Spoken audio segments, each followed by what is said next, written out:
vota e Mërgatës është shumë e pastër, është e pa kompromentuar dhe është e pa korruptueshme, sepse nuk ka mërgjimtari asnjë arsye përtej vullnetit dhe bindjes së tij për ta parë Kosovën më mirë se sa që është sot.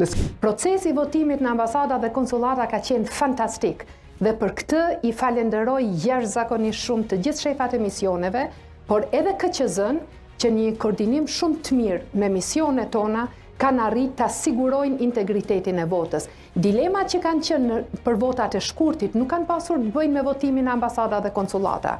Po ka qenë ashiqare, ka qenë shumë e qartë, Jo, ka qenë akuzat të drejtë për drejtë. Që LDK-ja një pjesë të votës me post e ka manipuluar. Dhe po të kishim pasur prokurori të gatshme dhe të interesuar për ta ndjekur fillin e këtyre manipulimeve, zbardhja do ishte shumë e lehtë.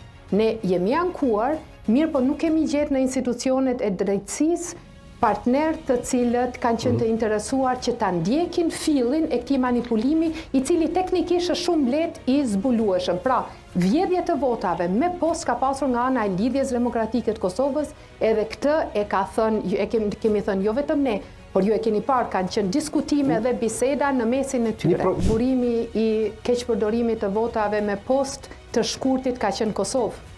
Votat kanë shku nga Peja, votat nuk kanë shku nga Hamburgu. Votat janë plotësuar në Pejë e janë hedhur në post në periferit Stuttgartit.